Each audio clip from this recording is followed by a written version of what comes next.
العلوش طاح. تسمع في التلفزة العلوش طاح، تسمع المسؤولين العلوش طاح. تيجي وروني فين طاح العلوش، فين طاح العلوش خلنا نخلطوا عليه. أنا مريت كان المواطن طايح، طبلة طايح وقدرة طايح. وين طاح العلوش؟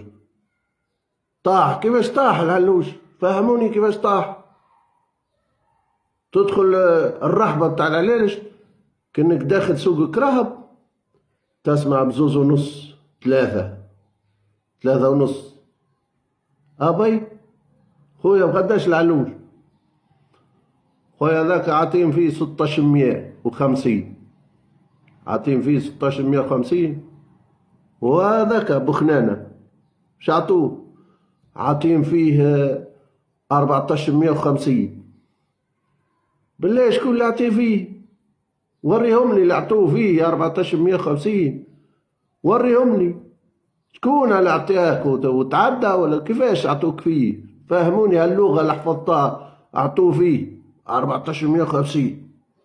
وينهم اللي عطوه فيه؟ هي وما باتش شنو ناوي؟ هي الطفلة تو يعطاها الأول واحد، يجي يعطي حتى بالكلمة يعطوها بلاش، وانت العلوش تو مكبش فيه.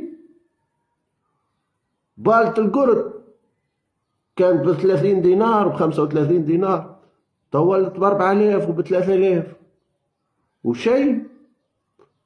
ما كمش راحمين هالعباد، ما تشبعوش. ها يخري دار الشر. وكل لغة حافظها تو الفلاحة والقشارة.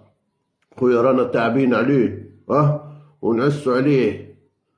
وقت انت مرتاح، هاي وقت احنا مرتاحين هم قاعدين يعسوا عليه، على اساس احنا معناتها راقدين والفلوس تشرشر علينا. نفزوا صباعنا نلقوا زوز ملايين تحتنا نمشوا نشربها علوش. شو اللغة هذه اللي تحفظتها؟ كل قطاع يقول لك احنا تعبين اخويا واحنا تعبين. وتحب ربي يرحمنا.